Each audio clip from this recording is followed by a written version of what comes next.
Os crimes do comunismo, por Stepan Courtois. A vida perdeu para a morte, mas a memória ganha seu combate contra o nada. Svetan Todorov, os abusos da memória. Já se escreveu que a história é a ciência da infelicidade dos homens. Nosso século de violência parece confirmar essa fórmula de maneira eloquente. É verdade que nos séculos precedentes poucos povos e poucos estados estiveram isentos da violência de massa. As principais potências europeias estiveram implicadas no tráfico de negros. A República Francesa praticou uma colonização que, apesar de algumas contribuições, foi marcada por numerosos episódios repugnantes, e isso até o seu término. Os Estados Unidos permanecem impregnados de uma certa cultura da violência que se enraiza em dois dos mais terríveis crimes: a escravidão dos negros e o extermínio dos índios. Não resta dúvida de que, a esse respeito, nosso século deve ter ultrapassado seus predecessores. Um olhar retrospectivo impõe uma conclusão incômoda: este foi o século das grandes catástrofes humanas, duas guerras mundiais,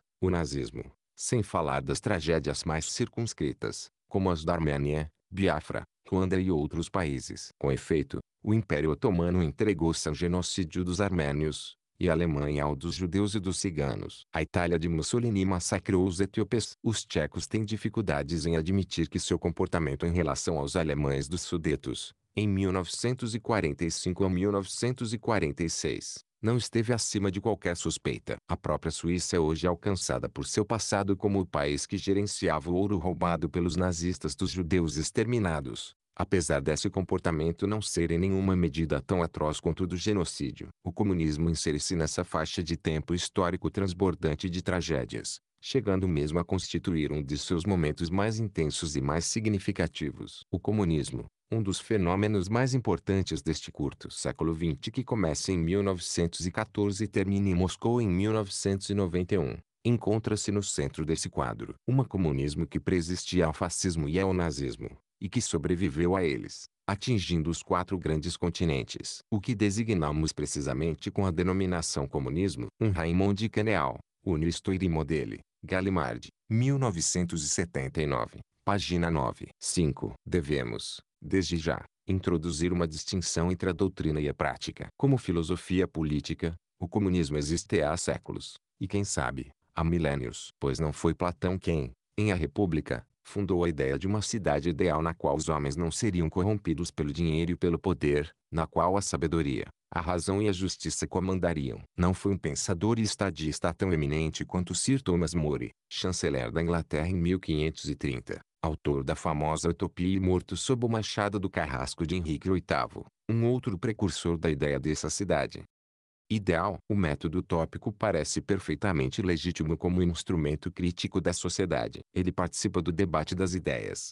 oxigênio de nossas democracias. Entretanto, o comunismo aqui abordado não se situa no céu das ideias. É um comunismo bem real, que existiu numa determinada época, em determinados países, encarnado por líderes célebres: Lenin, Stalin, Mao, Ho Chi Minh, Castro, e, mais próximos da história política francesa, Maurice Thorez, Jacques Duelos, Georges Marchais. Qualquer que seja o grau de envolvimento da doutrina comunista anterior a 1917 na prática do comunismo real, retornaremos a esse ponto. Foi este quem pôs em prática uma repressão metódica, chegando a instituir, em momentos de grande paroxismo, o terror como modo de governo. Isso faz com que a ideologia seja inocente. Os espíritos ressentidos ou escolásticos sempre poderão sustentar que o comunismo real não tem nada a ver com o comunismo ideal. Evidentemente, seria absurdo imputar a teorias elaboradas antes de Cristo, durante a Renascença ou mesmo século XDC,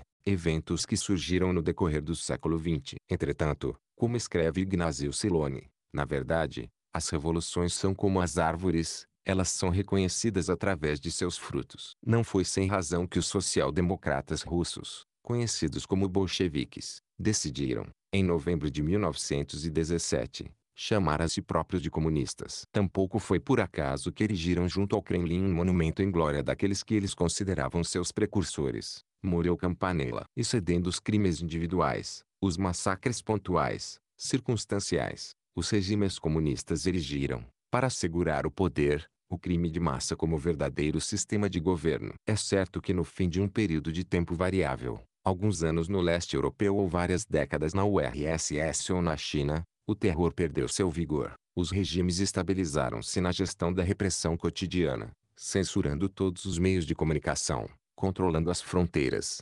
expulsando os dissidentes. Mas a memória do terror continuou a assegurar a credibilidade e, consequentemente, a eficácia da ameaça. O autor se refere aqui a 3 líderes do Partido Comunista Francês. NT 6. Repressiva. Nenhuma das experiências comunistas, populares durante algum tempo no Ocidente, escapou a essa lei, nem a China do grande timoneiro, nem a Coreia de Kim Il-sung, nem mesmo o Vietnã do gentil Thieu ou a Cuba do flamejante Fidel, ladeado pela pureza de um Che Guevara, não se esquecendo da Etiópia de Mengistu, da Angola de Neto e do Afeganistão de Najibullah.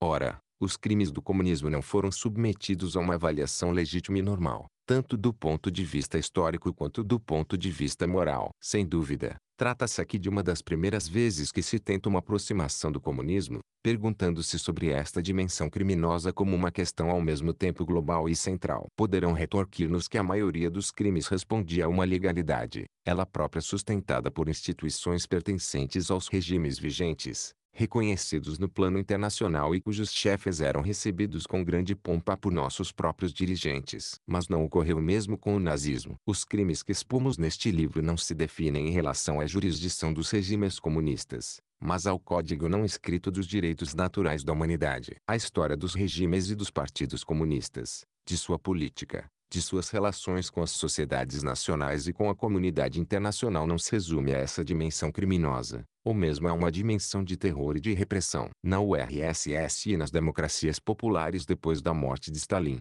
na China após a morte de Mao, o terror atenuou-se, a sociedade começou a retomar suas cores, a coexistência pacífica, mesmo sendo ainda uma continuação da luta de classe sob outras formas, tornou-se um dado permanente da vida internacional. Entretanto, os arquivos e os testemunhos abundantes mostram que o terror foi, desde sua origem, uma das dimensões fundamentais do comunismo moderno. Abandonemos a ideia de que tal execução de reféns, tal massacre de trabalhadores revoltados, tal hecatombe de camponeses mortos de fome, foram somente acidentes conjunturais, próprios a tais países ou a tal época. O nosso método ultrapassa a especificidade de cada terreno e considera a dimensão criminosa como uma das dimensões próprias ao conjunto do sistema comunista, durante todo o seu período de existência. Do que falaremos? De quais crimes? O comunismo cometeu inúmeros, inicialmente, crimes contra o espírito, mas também crimes contra a cultura universal e contra as culturas nacionais. Stalin ordenou a demolição de centenas de igrejas em Moscou.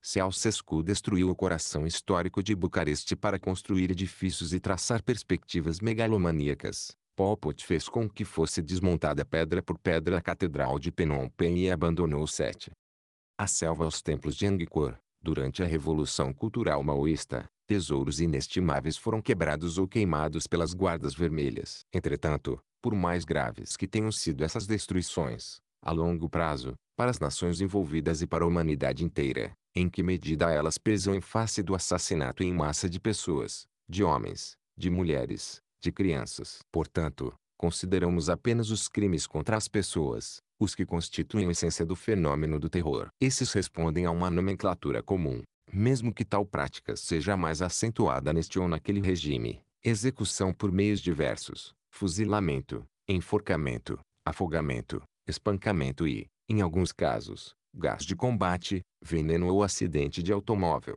destruição pela fome, indigência provocada aí, ou não socorrida, deportação, a morte podendo ocorrer no curso do transporte, encaminhadas a pé ou em vagões para animais, ou nos locais de residência ou de trabalhos forçados, esgotamento, doença, fome, frio. O caso dos períodos ditos de guerra civil é mais complexo. Não é fácil distinguir o que decorre do combate entre poder e rebeldes e o que é massacre da população civil. Contudo, podemos estabelecer os números de um primeiro balanço que pretende ser somente uma aproximação mínima e que necessitaria ainda de uma maior precisão, mas que, de acordo com estimativas pessoais, dá uma dimensão da grandeza e permite sentir a gravidade do assunto. URSS, 20 milhões de mortos. China, 65 milhões de mortos. Vietnã, 1 milhão de mortos. Coreia do Norte, 2 milhões de mortos. Camboja, 2 milhões de mortos. Leste europeu, 1 milhão de mortos. América Latina, 150 mil mortos. África, 7 milhões de mortos. Afeganistão, 1,5 milhão de mortos. Movimento Comunista Internacional e partidos comunistas fora do poder, uma dezena de milhões de mortos. O total se aproxima da faixa dos 100 milhões de mortos. Essa escala de grandeza recobre situações de grande disparidade. É incontestável que, em valor relativo, o troféu vai para o Camboja, onde Pol Pot, em 3 anos e meio, conseguiu matar da maneira mais atroz a fome, a tortura, aproximadamente um quarto da população total do país. Entretanto, a experiência maoísta choca pela amplitude das massas atingidas. Quanto à Rússia leninista ou stalinista, ela dá calafrios por seu lado experimental, porém perfeitamente refletido, lógico, político. 8. Essa abordagem elementar não poderia esgotar a questão cujo aprofundamento implica a utilização de um método qualitativo que repouse na definição de crime. Tal definição deve apoiar-se em critérios objetivos e jurídicos. A questão do crime cometido por um Estado foi tratada pela primeira vez, do ponto de vista jurídico, em 1945. No Tribunal de Nuremberg instituído pelos aliados para julgar os crimes nazistas. A natureza desses crimes foi definida pelo artigo 6 dos Estatutos do Tribunal, que designa 3 crimes maiores: os crimes contra a paz, os crimes de guerra, os crimes contra a humanidade. Ora, um exame do conjunto dos crimes cometidos sob o regime leninista/stalinista, e também no mundo comunista em geral, conduz-nos ao reconhecimento de cada uma dessas 3 categorias. Os crimes contra a paz são definidos pelo artigo 6º e concernem a direção, a preparação, o início ou o prosseguimento de uma guerra de agressão, ou de uma guerra de violação de tratados, garantias ou acordos internacionais, ou a participação num plano concertado ou num complô para a consecução de qualquer um dos atos precedentes. Stalin cometeu incontestavelmente esse tipo de crime, pelo menos quando negociou secretamente com Hitler, através dos tratados de 23 de agosto e de 28 de setembro de 1939, a partilha da Polônia e a anexação dos países bálticos, da Bucovina do Norte e da Bessarabia ao URSS. O Tratado de 23 de agosto, libertando a Alemanha do perigo de um combate em 2 frentes, provocou diretamente o início da Segunda Guerra Mundial. Stalin perpetrou um novo crime contra a paz ao agredir a Finlândia em 30 de novembro de 1939. O ataque imprevisto da Coreia do Norte contra a Coreia do Sul em 25 de junho de 1950 e a intervenção maciça do exército da China comunista são atos da mesma ordem. Os métodos de subversão, assumidos durante um tempo pelos partidos comunistas comandados por Moscou, poderiam igualmente ser assimilados aos crimes contra a paz, pois sua ação desembocou em algumas guerras. Assim, o golpe de Estado comunista no Afeganistão acarretou, em 27 de dezembro de 1979, uma intervenção militar maciça da URSS, inaugurando uma guerra que ainda não terminou. Os crimes de guerra são definidos no artigo 6b como as violações das leis e costumes da guerra. Essas violações compreendem, sem estarem limitadas a isto, porém, o assassinato, maus-tratos ou deportação para trabalhos forçados, ou ainda com outro objetivo, das populações civis dos territórios ocupados, o assassinato ou maus-tratos de prisioneiros de guerra e de pessoas no mar, a execução de reféns, a pilhagem dos bens públicos ou privados, a destruição sem motivos de cidades e povoados ou a devastação não justificada por exigências militares. As leis e costumes de guerra estão inscritos em convenções, sendo que a mais conhecida dentre elas é a Convenção de Haia de 1907, que estipula, em tempos de guerra, as populações e os beligerantes permanem 100 sob o império dos princípios do direito internacional, tais como os que resultam dos usos estabelecidos pelas nações civilizadas, as leis da humanidade e as exigências da consciência pública. Ora, Stalin ordenou ou autorizou numerosos crimes de guerra, sendo a execução da quase totalidade dos oficiais poloneses aprisionados em 1939, dos quais os 4.500 mortos de Katyn são apenas um episódio,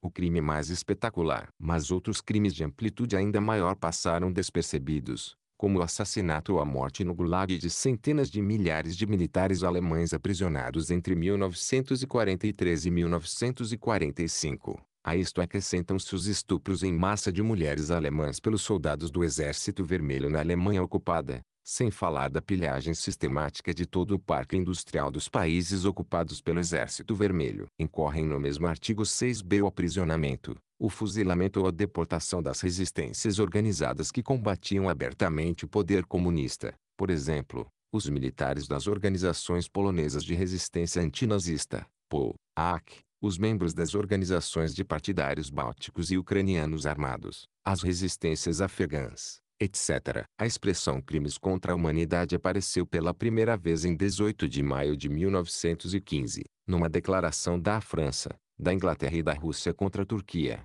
em razão do massacre dos armênios, qualificado como novo crime da Turquia contra a humanidade e a civilização. As extorsões nazistas levaram o Tribunal de Nuremberg a redefinir a noção em seu artigo 6c, o assassinato, o extermínio, a escravidão, a deportação e todo ato inumano cometido contra toda e qualquer população civil, antes ou durante a guerra, ou ainda perseguições por motivos políticos, raciais ou religiosos, quando estes atos ou perseguições forem cometidos na sequência de todo crime que entre na competência do tribunal, ou que esteja ligado a este crime, quer violem ou não o direito interno do país onde foram perpetrados. Em seu requisitório em Nuremberg, François de Menthon, procurador-geral francês, destacava a dimensão ideológica dos crimes. Proponho-me a demonstrar-lhes que toda a criminalidade organizada e sistemática decorre do que me permitirei chamar de crime contra o espírito, quero dizer, de uma doutrina que, negando todos os valores espirituais, racionais ou morais, sob os quais os povos tentaram há milênios fazer progredir a condição humana, visa devolver a humanidade à barbárie, não mais a barbárie natural e espontânea dos povos primitivos, mas a barbárie demoníaca, já que consciente dela própria é. Gulag é o nome dado aos campos de concentração na URSS, NT. 10. Utilizando para os seus fins todos os meios materiais postos à disposição dos homens pela ciência contemporânea. Esse pecado contra o espírito é a falta original do nacional-socialismo da qual todos os crimes decorrem. Essa doutrina monstruosa é do racismo. Ponto, vírgula, que se trate de crime contra a paz ou de crimes de guerra, não nos encontramos diante de uma criminalidade acidental, ocasional, que os eventos pudessem, talvez, não apenas justificar, mas explicar. Encontramo-nos sim diante de uma criminalidade sistemática, que decorre direta e necessariamente de uma doutrina monstruosa, servida pela vontade deliberada dos dirigentes da Alemanha nazista. François de Menthon explicava também que as deportações destinadas a assegurar mão de obra suplementar para a máquina de guerra alemãs que visavam a exterminar os oponentes eram apenas consequência natural da doutrina nacional socialista, segundo a qual o homem não tem nenhum valor em si quando não está a serviço da raça alemã. Todas as declarações no Tribunal de Nuremberg insistiam numa das características maiores do crime contra a humanidade,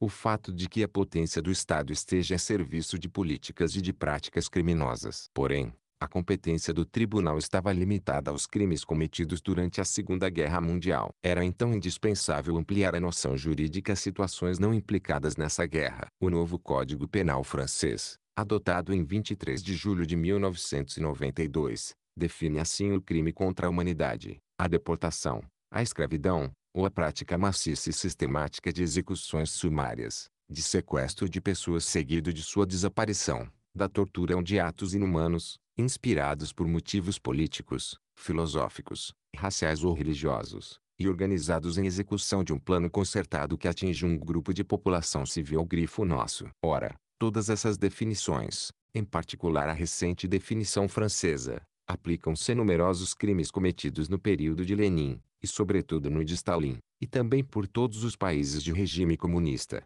com exceção, sob reserva de verificação, de Cuba e da Nicarágua dos sandinistas. A condição principal parece incontestável. Os regimes comunistas trabalharam em nome de um Estado praticante de uma política de hegemonia ideológica. É exatamente em nome de uma doutrina, fundamento lógico e necessário do sistema, que foram massacrados dezenas de milhões de inocentes sem que nenhum ato particular possa lhes ser censurado, a menos que se reconheça que era criminoso ser nobre, burguês, kulak, ucraniano, ou mesmo trabalha camponês russo que dispunha de terras e haveres, tendo a seu serviço outros camponeses em regime de verdadeira escravidão. NT 11. Durou. Membro do Partido Comunista. A intolerância ativa fazia parte do programa posto em prática. É assim que Trotsky, o grande líder dos sindicatos soviéticos, declarava em 13 de novembro de 1927, no TRUD: em nosso país, outros partidos também podem existir. Mas eis o princípio fundamental que nos distingue do Ocidente. A situação imaginável é a seguinte: um partido reina, todos os outros estão na prisão.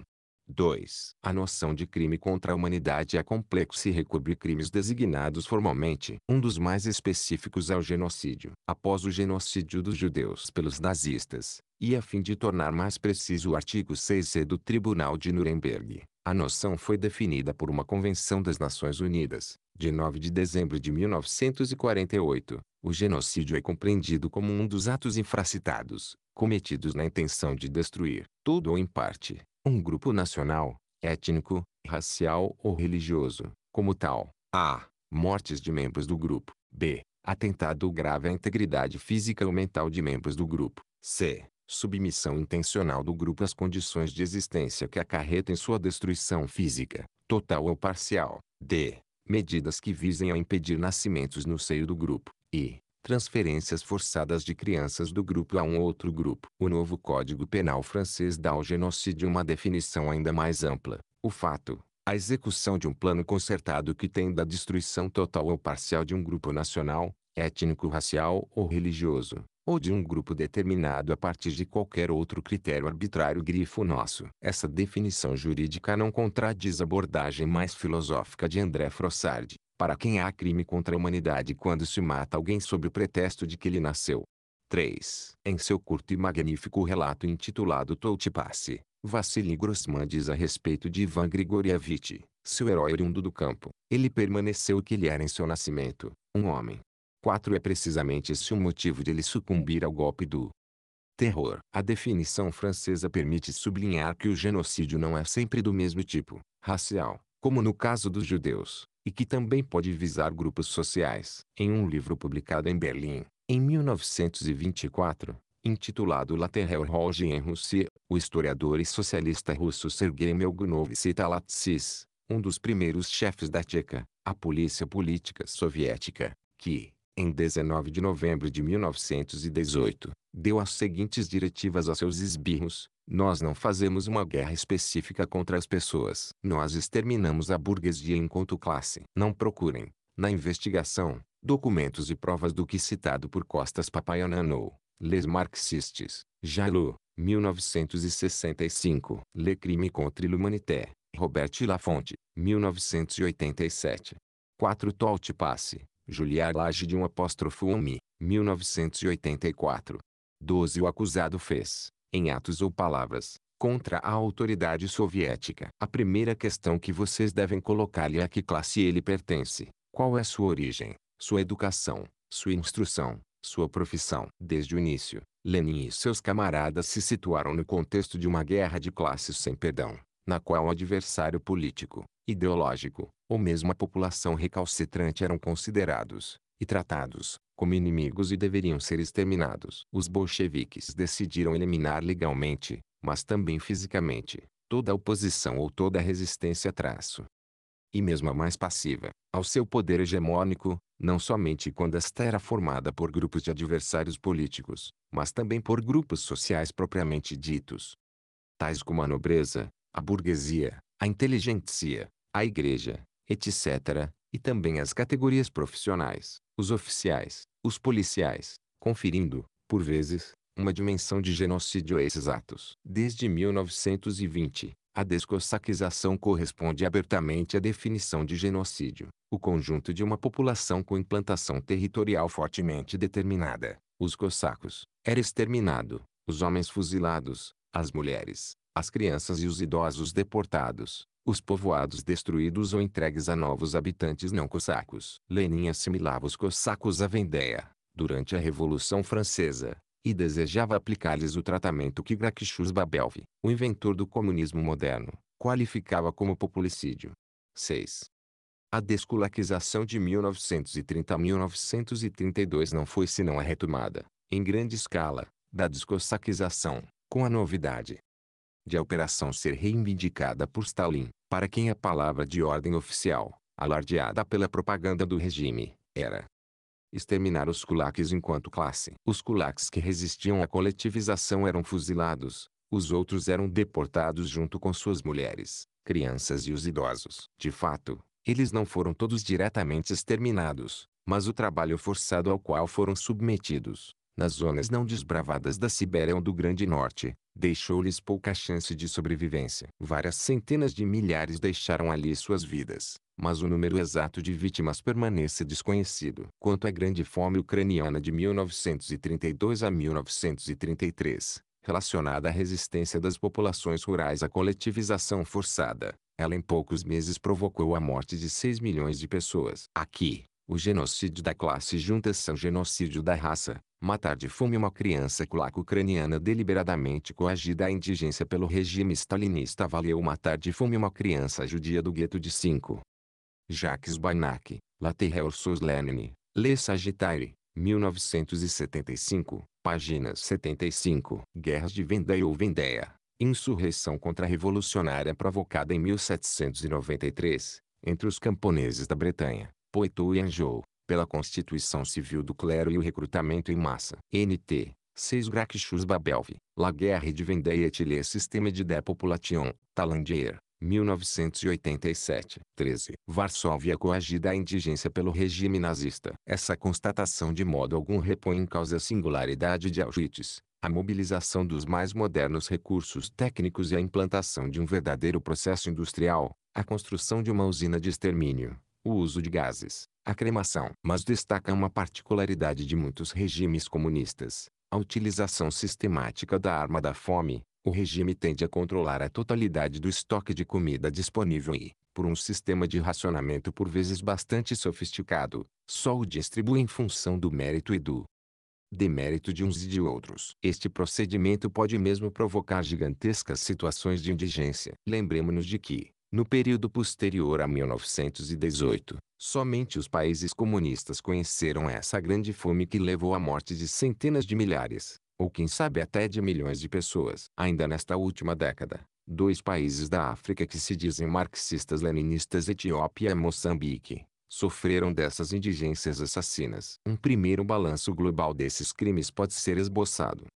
Fuzilamento de dezenas de milhares de reféns, ou de pessoas aprisionadas sem julgamento, e massacre de centenas de milhares de trabalhadores revoltados entre 1918 e 1922. A fome de 1922, provocando a morte de 5 milhões de pessoas. Execução e deportação dos cossacos da região do Don em 1920.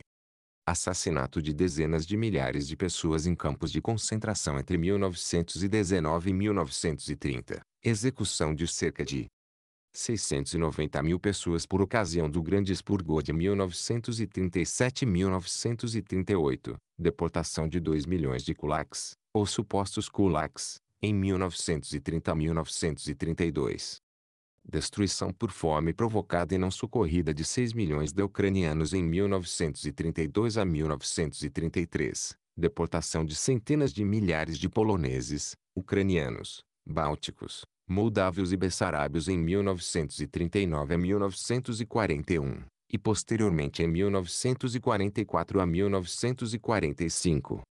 Deportação dos alemães do Volga em 1941.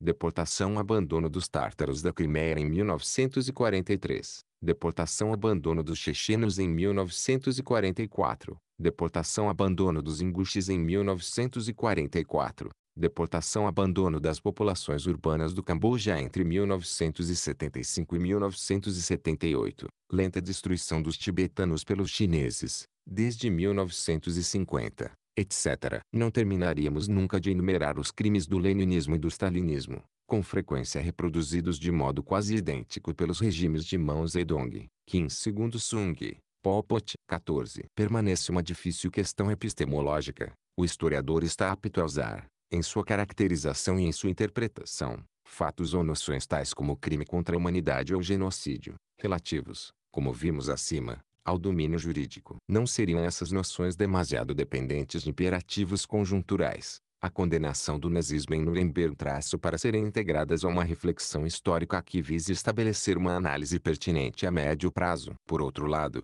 essas noções não estão demasiado carregadas de valores suscetíveis de falsearem o objetivo da análise histórica. Sobre o primeiro ponto, a história deste século mostrou que a prática do massacre de massa, feita por estados ou por partidos-estados, não foi uma exclusividade nazista. Bósnia e Ruanda provam que essas práticas perduram e que elas constituirão, sem dúvida, uma das características principais deste século. Sobre o segundo ponto, não se trata de modo algum de um retorno às concepções históricas do século XIX, segundo as quais o historiador procurava bem mais julgar do que compreender. Contudo, diante das imensas tragédias humanas diretamente provocadas por certas concepções ideológicas e políticas, pode o historiador abandonar todo o princípio de referência a uma concepção humanista, ligada à nossa civilização judaico-cristã e à nossa cultura democrática, como, por exemplo, o respeito pela pessoa humana. Numerosos e renomados historiadores, tais como Jean-Pierre Azema num artigo sobre Auschwitz,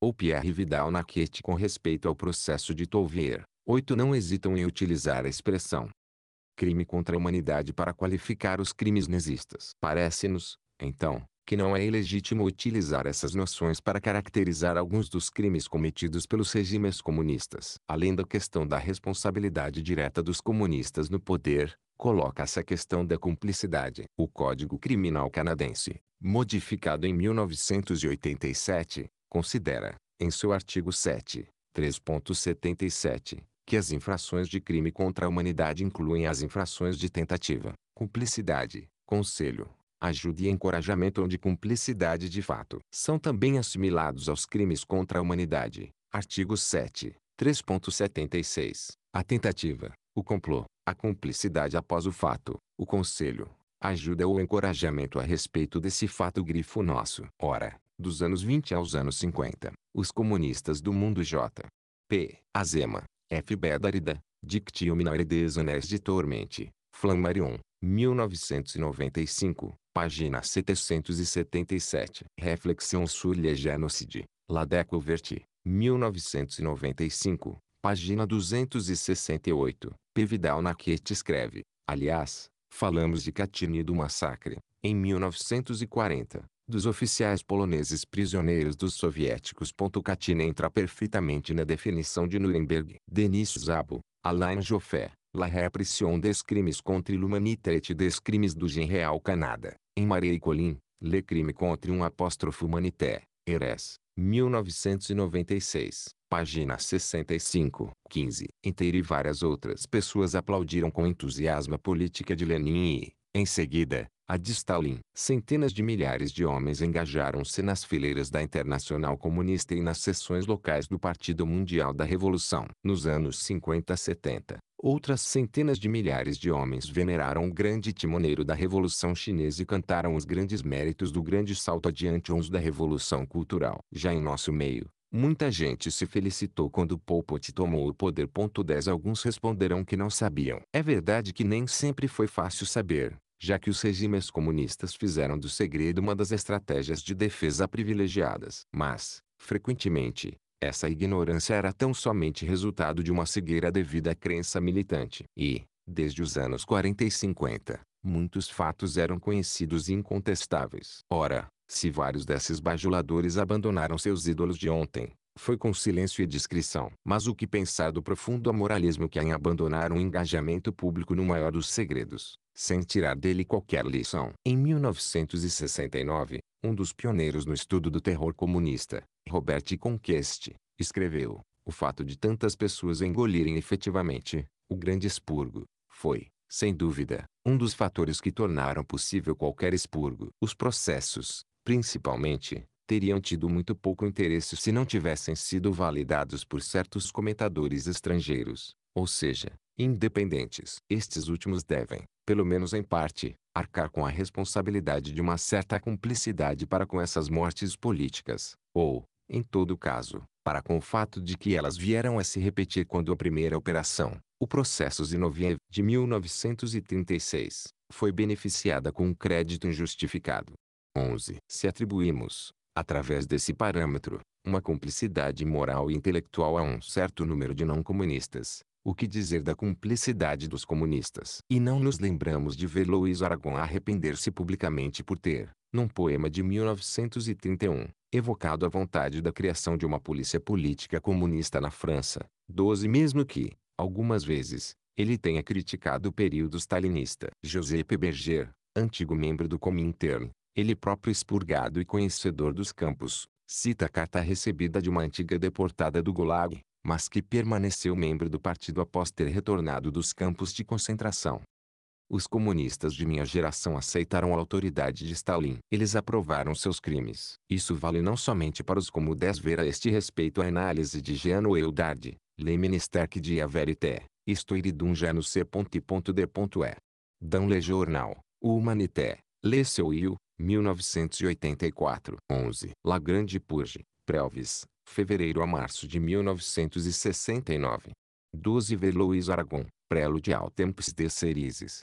16 nistas soviéticos, mas também para aqueles do mundo inteiro, e essa nódoa nos marca individual e coletivamente. Só podemos apagá-la fazendo com que isso nunca mais se reproduza. O que aconteceu? Havíamos perdido a razão ou somos traidores do comunismo? A verdade é que todos nós, inclusive os que estavam mais próximos a Stalin, fizemos dos crimes o contrário do que eles realmente eram. Nós os consideramos como uma importante contribuição para a vitória do socialismo. Acreditamos que tudo o que fortalecia a potência política do Partido Comunista na União Soviética e no mundo era uma vitória para o socialismo. Não imaginávamos jamais que pudesse haver um conflito no interior do partido entre a política e a ética. Por sua vez, Berger desenvolve essa afirmação. Estimo que se podemos condenar a atitude daqueles que aceitaram a política de Stalin, o que não foi o caso de todos os comunistas, é bem mais difícil censurá-los por não terem tornado esses crimes impossíveis. Acreditar que homens, mesmo aqueles com postos mais elevados, podiam opor-se a seus desejos é não compreender nada do que foi o seu despotismo bizantino. Berger tem a desculpa de ter estado na URSS e,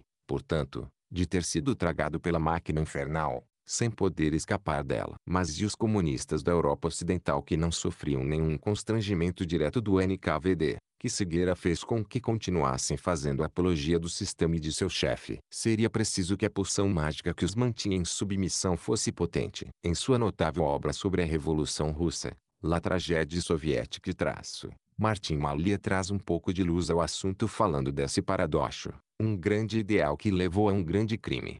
14. Annie Kriegel, uma outra grande analista do comunismo, insistia nessa articulação quase necessária das duas faces do comunismo, uma luminosa e outra escura. A esse paradoxo, Tsvetan Todorov traz uma primeira resposta. O habitante de uma democracia ocidental queria pensar no totalitarismo como algo completamente estranho às aspirações humanas normais. Ora, o totalitarismo não teria se mantido por tanto tempo, não teria arrastado tantos indivíduos em sua senda, se ele fosse assim. Ele é, ao contrário, uma máquina de tremenda eficácia. A ideologia comunista propõe a imagem de uma sociedade melhor e nos incita a desejá-la. Não faz parte da identidade humana o desejo de transformar o mundo em nome de um ideal.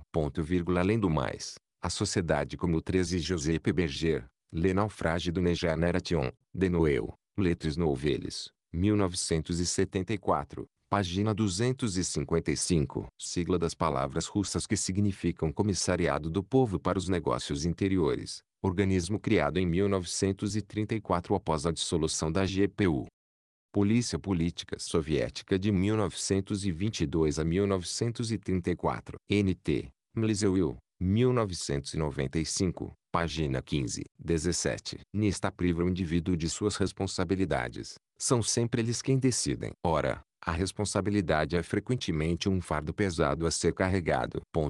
Atravessado pelo sistema totalitário, experimentada inconscientemente por numerosos indivíduos, provém de um certo medo da liberdade e da responsabilidade, o que explica a popularidade de todos os regimes autoritários. E a tese de Erich Fromm, o medo da liberdade, o que existe é uma servidão voluntária, já dizia Laboet.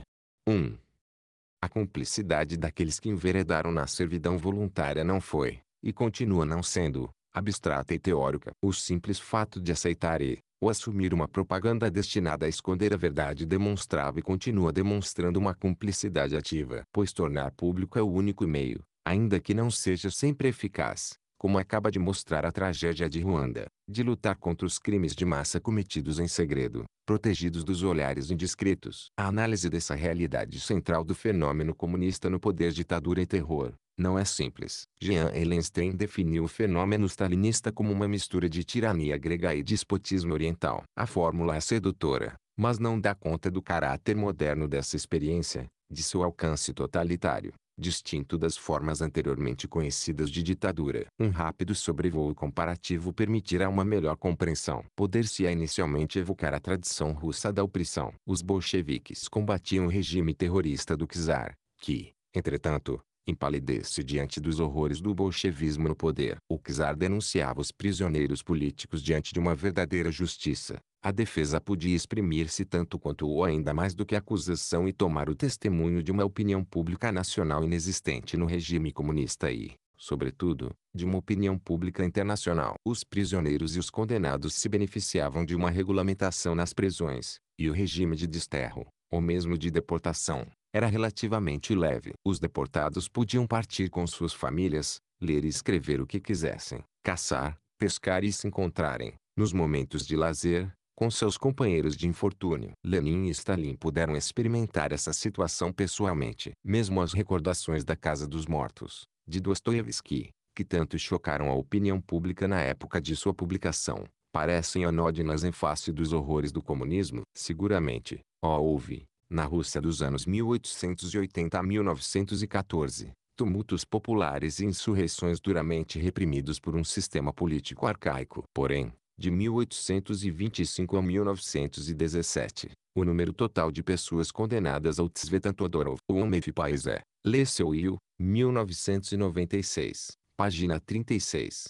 18 morte nesse país, por sua opinião ou sua ação política, foi de 6.360, dos quais 3.932 foram executados, 191 de 1825 a 1905. E 3.741 de 1906 a 1910, quantidade que já havia sido ultrapassada pelos bolcheviques em março de 1919, após somente 4 meses de exercício de poder. O balanço da repressão czarista é, assim, sem paralelo com o do terror comunista. Entre os anos 20 e 40, o comunismo censurou violentamente o terror praticado pelos regimes fascistas. Um rápido exame dos números mostra que as coisas não são assim tão simples. O fascismo italiano, o primeiro em ação e também quem abertamente reivindicou para si o título de totalitário, aprisionou e com frequência maltratou seus adversários políticos. Entretanto, ele raramente chegou a cometer assassinatos, de modo que, na metade dos anos 30, a Itália tinha algumas centenas de prisioneiros políticos e várias centenas de confinati, postos em residência vigiada nas ilhas. Mas, é verdade, tinha também dezenas de milhares de exilados políticos. Até a guerra, o terror nazista avisou alguns grupos, os oponentes ao regime, principalmente comunistas, socialistas, anarquistas, alguns sindicalistas, foram reprimidos de maneira aberta, encarcerados em prisões sobretudo internados em campos de concentração, submetidos a humilhações severas. No total, de 1933 a 1939, aproximadamente 20.000 militantes de esquerda foram assassinados com ou sem julgamento nos campos e prisões, sem falar dos acertos de contas internos ao nazismo, como a Noite dos Punhais em junho de 1934. Outra categoria de vítimas destinadas à morte foram os alemães que supostamente não correspondiam aos critérios raciais do grande ariano loiro, doentes mentais, deficientes físicos, idosos. Hitler decidiu executar seus intentos por ocasião da guerra. 70.000 alemães foram vítimas de um programa de eutanásia com asfixia por gás, entre o fim de 1939 e o início de 1941. Até que as igrejas protestassem e que o programa fosse encerrado. Os métodos de asfixia por gás aperfeiçoados na ocasião são os que foram aplicados no terceiro grupo de vítimas, os judeus. Até a guerra, as medidas de exclusão contra eles eram generalizadas, mas sua perseguição teve seu apogeu na ocasião da Noite de Cristal, várias centenas de mortos e 35.000 internamentos em campos de concentração. Foi somente com a guerra, e sobretudo com o ataque ao RSS, que se desencadeou o terror nazista, cujo balanço sumário é o seguinte: 15 milhões de civis mortos nos países ocupados, 5,1 milhões de judeus, 3,3 milhões de prisioneiros de guerra soviéticos, 1,1 milhão de deportados mortos nos campos, várias centenas de milhares de ciganos. A essas vítimas se juntaram 8 milhões de pessoas destinadas a trabalhos forçados e 1,6 milhão de detentos sobreviventes em campos de concentração. O terror nazista chocou as imaginações por 3 razões. Inicialmente,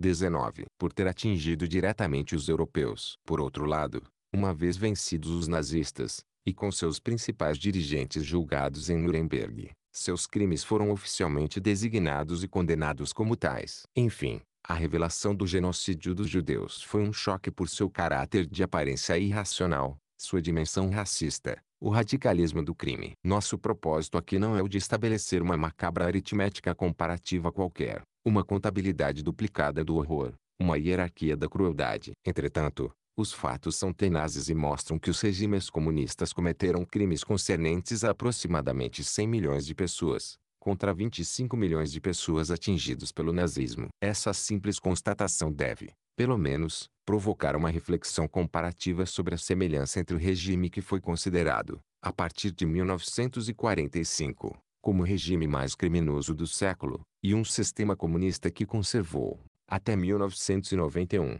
toda a sua legitimidade internacional e que, até hoje, está no poder em alguns países, mantendo adeptos no mundo inteiro. Mesmo que muitos dos partidos comunistas tenham reconhecido tardiamente os crimes do stalinismo, eles não abandonaram, em sua maioria, os princípios de Lenin e nunca se interrogam sobre suas próprias implicações no fenômeno terrorista. Os métodos postos em prática por Lenin e sistematizados por Stalin e seus êmulos, não somente lembram os métodos nazistas como também, e com frequência, lhes são anteriores. A esse respeito, Rodolfo Hess, encarregado de criar o campo de Auschwitz, e também seu futuro comandante, sustentou afirmações bastante indicativas. A direção da segurança fizera chegar aos comandantes dos campos uma detalhada documentação sobre os campos de concentração russos. Baseando-se nos testemunhos dos fugitivos, estavam expostas em todos os detalhes as condições reinantes no local. Destacava-se particularmente que os russos exterminavam populações inteiras utilizando-as em trabalhos forçados.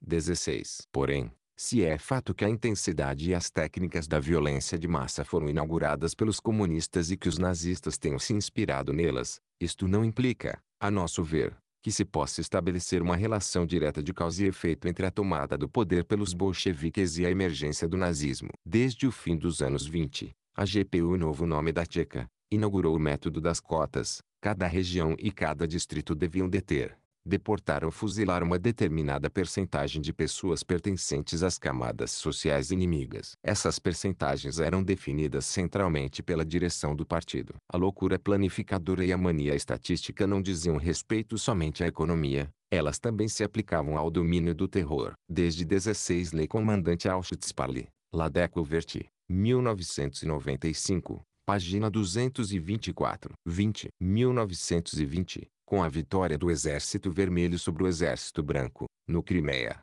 surgiram métodos estatísticos, e mesmo sociológicos. As vítimas são selecionadas segundo critérios precisos, estabelecidos com a ajuda de questionários aos quais ninguém poderia deixar de responder. Os mesmos métodos sociológicos serão postos em prática pelos soviéticos para organizar as deportações e execuções em massa nos estados bálticos e na Polônia ocupada de 1939 e 1941. O transporte dos deportados em vagões de animais acarretou as mesmas aberrações que as cometidas pelo nazismo. Em 1943 a 1944, em plena batalha, Stalin fez com que milhares de vagões e centenas de milhares de homens das tropas especiais do NKVD deixassem o fronte para assegurar em um curtíssimo espaço de tempo a deportação das populações do Cáucaso. Essa lógica do genocídio que consiste, retomando o Código Penal francês, na destruição total ou parcial de um grupo nacional, étnico, racial ou religioso, ou de um determinado grupo, a partir de qualquer outro critério arbitrário, aplicada pelo poder comunista a grupos designados como inimigos, a frações de sua própria sociedade, foi conduzida ao seu paroxismo por Pol Pot e seus Khmers vermelhos. Fazer a aproximação entre o nazismo e o comunismo, no que diz respeito a seus respectivos extermínios, pode chocar. Entretanto, é Vassili Grossman, cuja mãe foi morta pelos nazistas no gueto de Berdichev, escritor do primeiro texto sobre Treblinka e também um dos mestres do livro Noah sobre o extermínio dos judeus na URSS, que, em seu relato Tolte Passe, faz um desvio os personagens dizer a respeito da fome na Ucrânia. Os escritores e o próprio Stalin diziam todos a mesma coisa: os kulaks são parasitas, eles queimam o trigo, matam as crianças. E nos disseram sem rodeios: é preciso que as massas se revoltem contra eles, para aniquilá-los todos, enquanto classe, esses malditos. E acrescenta: Para matá-los, seria preciso declarar: os kulaks não são os seres humanos. Do mesmo modo que os alemães diziam: os judeus não são os seres humanos. Foi o que Lenin e Stalin disseram: os kulaks não são seres humanos. E Grossman conclui: a respeito das crianças kulaks, é como os alemães que assassinaram as crianças judias nas câmaras de gás. Vocês não têm direito de viver. Vocês são judeus. 17. A com acento circunflexo cada vez. Não são tantos indivíduos que são atingidos, mas os grupos. O terror tem como objetivo exterminar um grupo designado como inimigo, que, na verdade, constitui-se somente como uma fração da sociedade, mas que é atingido enquanto tal por uma lógica do genocídio. Assim, os mecanismos de segregação e de exclusão do totalitarismo da classe se parecem singularmente àqueles do totalitarismo da raça. A sociedade nazista futura devia ser construída em torno da raça pura, a sociedade comunista. 17. Vassili Grossman, Op. City, páginas 140 e 150. 21. Futura, em torno de um povo proletário, purificado de toda escória burguesa. O remodelamento dessas duas sociedades foi planejado do mesmo modo, apesar de os critérios de exclusão não serem os mesmos. Portanto, é falso pretender que o comunismo seja um universalismo. Se o projeto tem uma vocação mundial, uma parte da humanidade é declarada indigna de existir neste mundo, como no caso do nazismo. A diferença é que um recorte por estratos, classes, substitui o recorte racial e territorial dos nazistas. Logo, os empreendimentos leninista, stalinista, maoísta e a experiência cambojana põem a humanidade, assim como aos juristas e historiadores, uma nova questão: como qualificar o crime que consiste em exterminar, por razões político-ideológicas, não mais indivíduos ou grupos limitados de oponentes, mas partes inteiras da sociedade. É preciso inventar uma nova denominação. Alguns autores anglo-saxões pensam dessa forma, criando o termo politicídio. Ou é preciso chegar, como fazem os juristas tchecos, a qualificar os crimes cometidos pelos regimes comunistas como crimes comunistas. O que se sabia dos crimes do comunismo? O que se queria saber? Porque foi preciso esperar o fim do século para que esse tema obtivesse o status de objeto de ciência. Pois é evidente que o estudo do terror stalinista e comunista em geral, comparado ao estudo dos crimes nazistas, tem um enorme atraso a recuperar. Mesmo que, no leste, os estudos se multipliquem. Um grande contraste não pode deixar de nos causar surpresa. Foi com legitimidade que os vencedores em 1945 situaram o crime, e em particular o genocídio dos judeus, no centro de sua condenação ao nazismo. Numerosos pesquisadores em todo o mundo trabalham há décadas sobre essa questão. Milhares de livros lhe foram consagrados, dezenas de filmes, dos quais alguns muito famosos nos mais diferentes gêneros: Noite e Neblina, Shoah, A Escolha de Sofia ou A Lista de Schindler. Raoul Berg, para citarmos apenas um autor, fez da descrição detalhada das modalidades da matança aos judeus no Reich 18 centro de sua obra mais importante. Ora, não existe um trabalho como esse sobre a questão dos crimes comunistas. Enquanto que nomes como Schindler ou Eichmann são conhecidos em todo o mundo como símbolos da barbárie contemporânea, os de Dzerzhinsky, Lagodon de Legiow são ignorados da maioria. Quanto a Lenin, Mao, Ho Chi Minh e o próprio Stalin, eles sempre foram tratados com uma surpreendente reverência. Um órgão do Estado francês, a Loto, chegou a ter a inconsciência de associar Stalin e Mao a uma de suas campanhas publicitárias. Quem teria a ideia de utilizar Hitler ou Goebbels numa operação semelhante? 18. Raoul Berg, La Destruction des Juifs d'Europe, Fayard, 1988. 22. A atenção excepcional concedida aos crimes hitleristas é perfeitamente justificada. Ela responde à vontade dos sobreviventes de testemunhar, dos pesquisadores de compreender e das autoridades morais e políticas de confirmar os valores democráticos. Mas por que os testemunhos dos crimes comunistas têm uma repercussão tão fraca na opinião pública? Porque o silêncio constrangido dos políticos e, sobretudo, porque um silêncio acadêmico sobre a catástrofe comunista que atingiu, há aproximadamente 80 anos, um terço da espécie humana, sobre 4 continentes. Porque essa incapacidade de situar no centro da análise do comunismo um fator tão essencial quanto o crime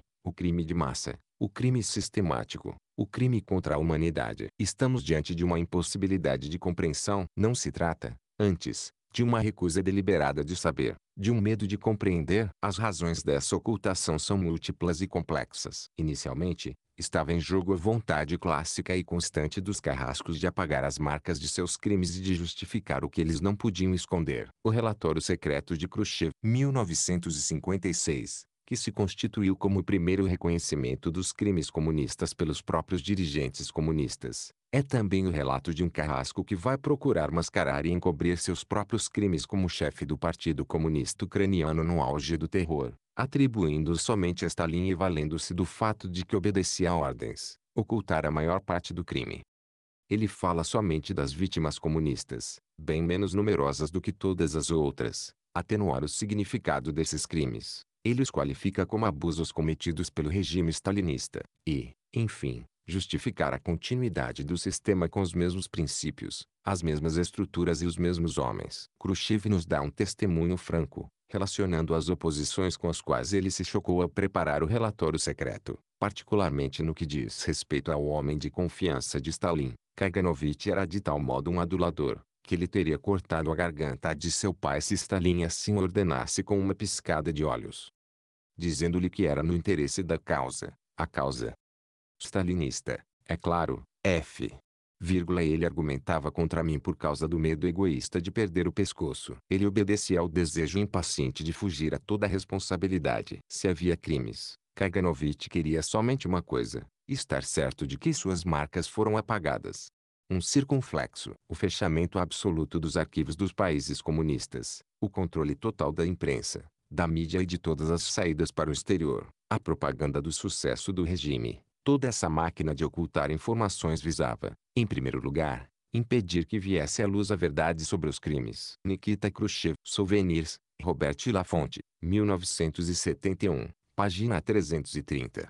23. Não contentes em esconder seus delitos, os carrascos combateram por todos os meios aqueles que tentavam relatá-los. Pois alguns observadores e analistas tentaram esclarecer seus contemporâneos. Após a Segunda Guerra Mundial, isso foi particularmente claro em duas ocasiões na França. De janeiro a abril de 1949 teve lugar em Paris o processo que opôs Viktor Kravchenko, um ex-alto funcionário soviético que havia escrito T.F. Choisy et Liberté, livro no qual era descrita a ditadura stalinista, ao jornal comunista dirigido por Louis Aragon, Les Lettres Françaises, que cobria Kravchenko de injúrias. Teve lugar também em Paris, de novembro de 1950 a janeiro de 1951, um outro processo entre Les Lettres Françaises, mais uma vez, e David Rosset, um intelectual, ex-trotskista, deportado da Alemanha pelos nazistas e que, em 1946, havia recebido o prêmio Renaudot por seu livro L'Univers Concentration Naire. Rosset convocara, em 12 de novembro de 1949, todos os antigos deportados dos campos nazistas para formar uma comissão de investigação sobre os campos soviéticos, sendo então violentamente atacado pela imprensa comunista, que negava a existência desses campos. Em seguida a convocação feita por Rosset, em 25 de fevereiro de 1950, num artigo do Figaro Littéraire intitulado Pour um apóstrofo enquête sur les camps soviéticas, que Stipire, Satan ao Beelzébuth, Margaret Buber Neumann expunha sua dupla experiência de deportada dos campos nazistas e soviéticos. Contra todos esses esclarecedores da consciência humana, os carrascos desenvolveram, num combate sistemático, todo o arsenal dos grandes estados modernos, capazes de intervir no mundo inteiro. Eles procuraram desqualificá-los, desacreditá-los, intimidá-los. A Solzhenitsyn, V. Bukovsky, Asimov e Evgeny Plishkin foram expulsos de seu país. Andrei Sakharov foi exilado em Gorky. O general Piotr Grigorenko, abandonado no hospital psiquiátrico. Markov, assassinado com um guarda-chuva envenenado. Diante de tal poder de intimidação e de ocultação, as próprias vítimas hesitavam em se manifestar, tornando-se incapazes de reintegrar a sociedade onde desfilavam seus delatores e carrascos. Vassily Grossman 20 narra essa desesperança, ao contrário da tragédia dos judeus, em relação à qual a comunidade judia internacional encarregou-se da celebração dos mortos do genocídio. Durante muito tempo foi impossível às vítimas do comunismo e aos seus interessados manter uma memória viva da tragédia, estando proibido qualquer tipo de celebração ou demanda de reparação. Quando não conseguiam manter a verdade escondida, a prática dos fuzilamentos, os campos de concentração, a fome imposta a traço, os carrascos pela investigação dos campos soviéticos. Quem é pior, Satan ou Beelzebub? Nt. 20 Touch Passe, Wolf. City, 1984. 24. Mavam a justificação dos fatos maquiando-os grosseiramente. Depois de terem reivindicado o terror, eles o erigiram como figura alegórica da revolução. Quando se corta a floresta, as farpas voam. Não se pode fazer uma omelete sem se quebrarem os ovos. A isto Vladimir Bukovsky replicava ter visto os ovos quebrados, mas não ter nunca provado omeletes. Mas, sem dúvida, foi com a perversão da linguagem que se chegou ao pior. Através da magia vocabular, o sistema dos campos de concentração tornou-se obra de reeducação. E os carrascos, educadores aplicados em transformar os homens de uma sociedade antiga em homens novos. Pedia-se, através da força, aos Zeks, termo que designa os prisioneiros dos campos de concentração soviéticos, para que acreditassem num sistema que os subjugava. Na China, o interno na concentração é denominado estudante. Ele deve estudar o pensamento justo do partido e reformar o seu próprio pensamento imperfeito. Como acontece com frequência, a mentira não é, stricto sensu, o inverso da verdade, e toda mentira se apoia sobre elementos verdadeiros. As palavras pervertidas aparecem como uma visão deslocada que deforma a perspectiva de conjunto. Somos confrontados a um astigmatismo social e político. Ora, é fácil corrigir a percepção deformada pela propaganda comunista, mas é muito difícil reconduzir aquele que percebeu erroneamente a uma concepção intelectual pertinente. A impressão primeira permanece e torna-se preconceito, como fazem os praticantes do judo, e graças à sua incomparável potência propagandista, amplamente baseada na perversão da linguagem traço, os comunistas utilizaram toda a força das críticas feitas aos seus métodos terroristas para retorná-las contra essas próprias críticas, reunindo, a cada vez, as fileiras de seus militantes e simpatizantes na renovação do ato de fé comunista. Assim, eles reencontraram o princípio primeiro da crença ideológica, formulada por Tertuliano, em sua época. Creio porque é absurdo. No contexto dessas operações de contrapropaganda, os intelectuais, literalmente, se prostituíram. Em 1928, Gorky aceitou ir em excursão às Ilhas Solovki, um campo de concentração experimental que, através de suas metástases Solzhenitsyn, dará origem ao sistema do Gulag. Ele trouxe de lá um livro exaltando Solovki e o governo soviético. Henri Barbusse, escritor francês ganhador do Goncourt de 1916, não hesitou, em troca de uma recompensa financeira, em exaltar o regime stalinista, publicando, em 1928, um livro sobre a maravilhosa Geórgia, onde, precisamente em 1921, Stalin e seu acólito Ordzhonikidze se entregaram a uma verdadeira carnificina, e onde Beria, chefe do NKVD, se fazia notar por seu maquiavelismo e seu sadismo traço. Prix Goncourt, Grande Prêmio de Literatura na França. NT, 25 I, em 1935. A primeira biografia oficiosa de Stalin. Mais recentemente, Maria Antonieta Maxiochi fez apologia de mão, Alain Peirefit lhe fez coro, enquanto Danilo Mitterrand passeava ao lado de Castro. Cupidez, apatia, vaidade, fascinação pela força e pela violência, paixão revolucionária, qualquer que seja a motivação. As ditaduras totalitárias sempre encontraram os bajuladores dos quais necessitavam, tanto a ditadura comunista quanto as outras. Diante da propaganda comunista, o Ocidente mostrou-se durante muito tempo de uma cegueira excepcional, mantida tanto pela inocência em face de um sistema astuto, quanto pelo medo da potência soviética, sem falar do cinismo dos políticos e dos interesseiros. Cegueira presente em Yalta, quando o presidente Roosevelt deixou o leste europeu entregue a Stalin, contra a promessa, redigida de forma clara e limpa, de que ele organizaria eleições livres na região o mais rapidamente possível. O realismo e a resignação estavam presentes em Moscou quando, em dezembro de 1944, o general de Gaulle trocou o abandono da infeliz Polônia Moloch pela garantia da paz social e política, assegurada pela volta de Maurice Thorez a Paris. Cegueira que foi fortalecida, quase que legitimada, por uma crença, entre os comunistas ocidentais e muitos homens de esquerda, segundo a qual esses países estavam construindo o socialismo, e que a utopia que nas democracias alimentava os conflitos sociais e políticos tornava-se para eles uma realidade cujo prestígio Simone Weil destacou. Os trabalhadores revolucionários são felizes por terem um Estado por detrás deles, um Estado que dá às suas ações esse caráter oficial, uma legitimidade, uma realidade que somente ele, o Estado, pode conferir, e que, ao mesmo tempo, está situado longe deles o suficiente para não causar-lhes desgosto. 21 O comunismo apresentava, então, sua face clara. Ele se declarava iluminado, inserido numa tradição de emancipação social e humana, de sonho da igualdade real e da felicidade para todos. Inaugurada por Gracchus Babelf. É essa face luminosa que ocultava quase que totalmente a face das trevas. A ignorância, desejada ou não, da dimensão criminosa do comunismo juntou-se, como sempre, à indiferença de nossos contemporâneos para com seus irmãos humanos. Não que o homem tenha o coração de pedra. Pelo contrário, em inúmeras situações limite, ele mostra as suspeitadas fontes de solidariedade, de amizade, de afeição e mesmo de amor. Entretanto, como destaca Tsvetan Todorov, a memória de nossos lutos nos impede de percebermos o sofrimento dos outros. 22 E, terminada a primeira I, em seguida, a. 21. Simone Weil, L'Enracinement, Gallimard, 1949.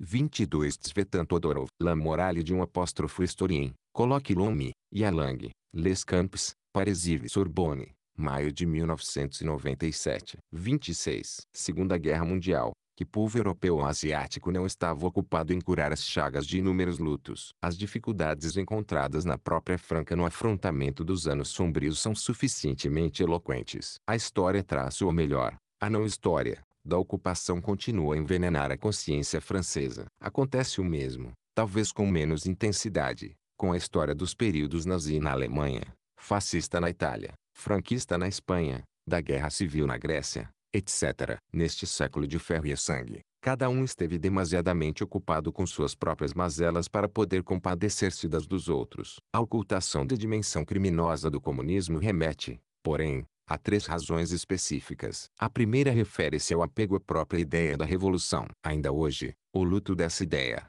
tal como ela foi preconizada nos séculos 19 e 20, está longe de terminar. Seus símbolos, bandeira vermelha, a Internacional, punho erguido, ressurgem por ocasião de todo um movimento social importante. Che Guevara retorna à moda. Grupos declaradamente revolucionários permanecem ativos e se manifestam com toda legalidade, tratando com desprezo a menor reflexão crítica sobre os crimes dos seus predecessores e não hesitando em reiterar os velhos discursos justificativos de Lenin, de Trotsky ou de Mao. Paixão revolucionária que não acometeu somente aos outros. Muitos dos próprios autores deste livro acreditaram durante algum tempo na propaganda comunista. A segunda razão refere-se à participação dos soviéticos na vitória sobre o nazismo, o que permitiu aos comunistas mascarar sob um patriotismo intenso seus fins últimos, que visavam a tomada do poder. A partir de junho de 1941, os comunistas do conjunto dos países ocupados entraram numa resistência ativa, e com frequência armada,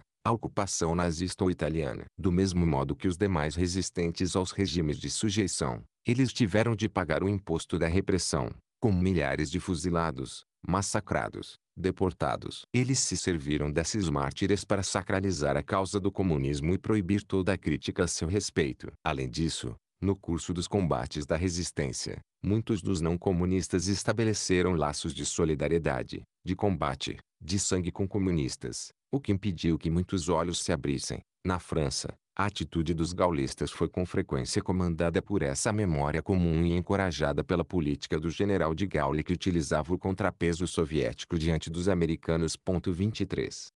A participação dos comunistas na guerra e na vitória sobre o nazismo fez triunfar definitivamente a noção de antifascismo como critério de verdade da 23 Ver Pierre Nora, Gaullistes et Communistes, Les Lieux de Mémoire, Gallimard, 1997, quarto, vol.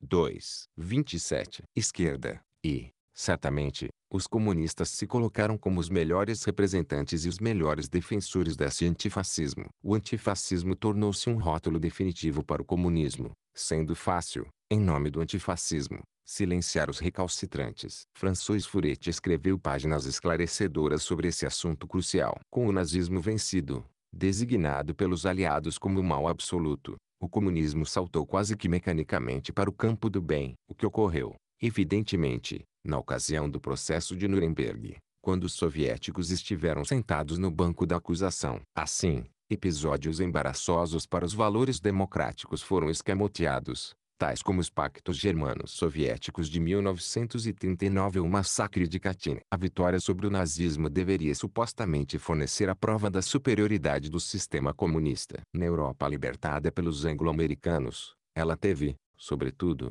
o efeito de suscitar um duplo sentimento de gratidão para com o Exército Vermelho, do qual não se teve que suportar a ocupação, e de culpa em face dos sacrifícios suportados pela população da URSS, sentimentos que a propaganda comunista não hesitou em manipular a fundo. Paralelamente, as modalidades de libertação feitas pelo Exército Vermelho no leste europeu permanecem amplamente desconhecidas no Ocidente, onde os historiadores assimilaram dois tipos de libertação bastante diferentes. O primeiro deles conduzia à restauração das democracias, o outro abria caminho à instauração das ditaduras. Na Europa Central e no leste europeu, o sistema soviético postulava a sucessão do Reich de 1000 anos, e Witold Gombrowicz exprimiu em poucas palavras o drama desses povos. O fim da guerra não trouxe libertação aos poloneses. Nesta triste Europa Central, significou somente a troca de uma noite por outra, dos carrascos de Hitler pelos de Stalin. No momento exato em que, nos cafés parisienses, as nobres almas saudavam com um canto radiante a emancipação do povo polonês do jugo feudal, na Polônia, o mesmo cigarro aceso simplesmente mudava de mão e continuava a queimar a carne humana. 24 Aqui reside a falha entre duas memórias europeias. Entretanto, certas obras revelaram rapidamente a maneira pela qual a URSS libertou do nazismo poloneses, alemães, tchecos e eslovacos. 25 A última razão dessa ocultação é a mais sutil, e também a mais delicada a exprimir. Após 1945, o genocídio dos judeus apareceu como o paradigma da barbárie moderna, chegando mesmo a ocupar todo o espaço reservado à percepção do terror de massa no século XX. Após negarem, durante algum tempo 24 Witold Gombrowicz, Testament Entretiens avec Dominique de Haux, Folio, 1996, página 109. 25 cf. Piotr Pigorov, Jacques Patrie, La Jeune Parc, 1952. O Michel Koryakov, Jiménez Urzialoy, Editions du Monde Nouveau, 1947. 28. A especificidade da perseguição dos nazistas aos judeus. Os comunistas compreenderam toda a vantagem que eles podiam tirar de um tal reconhecimento, reutilizando regularmente o antifascismo. O espectro do animal imundo cujo ventre é ainda fecundo, segundo a fórmula famosa de Bertolt Brecht, foi agitado com frequência, com ou sem motivo justificado. Mais recentemente, o fato de ter sido posta em evidência a singularidade no genocídio dos judeus, focalizando a atenção sobre sua atrocidade excepcional, também impediu que se percebessem outras realidades da mesma natureza no mundo comunista. Como imaginar que eles próprios, que tinham contribuído com sua vitória na destruição de um sistema de genocídio, pudessem também praticar os mesmos métodos? A reação mais corrente foi a recusa em admitir tal paradoxo. A primeira grande virada no reconhecimento oficial dos crimes comunistas situa-se em 24 de fevereiro de 1956. Nessa noite, Nikita Khrushchev, primeiro secretário, vem à tribuna do 20 Congresso do Partido Comunista da União Soviética, o PCUS. A sessão é a portas fechadas. Somente os delegados do Congresso estão presentes. Em silêncio absoluto, aterrorizados, eles escutam o primeiro secretário do partido destruir metodicamente a imagem do pequeno pai dos povos, do Stalin genial, que foi, durante 30 anos, o herói do comunismo mundial. Esse relato, conhecido como o Relatório Secreto, constitui uma das inflexões fundamentais do comunismo contemporâneo. Pela primeira vez, um dirigente comunista do mais alto escalão reconheceu oficialmente, ainda que assistido somente pelos comunistas, que o regime que tomara o poder em 1917 cometera uma deriva criminosa. As razões que levaram o Sr. K a quebrar um dos maiores tabus do regime soviético eram múltiplas. Seu principal objetivo era o de imputar os crimes do comunismo somente a Stalin, circunscrevendo e extraindo o mal para poder salvar o regime. Também fazia parte de sua decisão a vontade de atacar o clã dos stalinistas que se opunham a seu poder em nome dos métodos de seu antigo chefe. Aliás, após o verão de 1957, esses homens foram demitidos de todas as suas funções. Contudo, pela primeira vez desde 1934, a morte política destes últimos não foi acompanhada da morte real, podendo-se inferir, através desse simples detalhe, que as razões de Khrushchev eram mais profundas. Ele, que tinha sido durante anos o grande chefe do Kremlin e, por isso mesmo, Havia conduzido e acobertado gigantescas chacinas. Parecia cansado de todo esse sangue. Em suas memórias, onde, sem dúvida, tem o papel de mocinho, Khrushchev relembra o que lhe passava pelo espírito. O Congresso vai terminar, resoluções serão tomadas, todas para cumprir com as fornia 29 lidades. Mas para quê? Aqueles que foram fuzilados, as centenas de milhares permanecerão em nossas consciências. 26 Ao mesmo tempo, ele censura duramente seus camaradas. O que faremos com os que foram detidos, assassinados? Sabemos agora que as vítimas das repressões eram inocentes. Temos a prova irrefutável de que, longe de serem inimigos do povo, eram homens e mulheres honestos, devotados ao partido, à revolução, à causa leninista da edificação do socialismo e do comunismo. É impossível tudo esconder. Cedo ou tarde, os que estão na prisão, nos campos, sairão e retornarão às suas casas. Eles relatarão então aos seus parentes, seus amigos, seus camaradas o que lhes aconteceu. É por isso que somos obrigados a confessar aos delegados tudo a respeito do modo como o partido foi dirigido naqueles anos. Como pretender nada saber do que acontecia? Sabemos que reinava repressão e arbitrariedade no partido. E devemos dizer ao Congresso o que sabemos. Na vida de todos os que cometeram um crime, vem o momento em que a confissão assegura a indulgência, e mesmo a absolvição.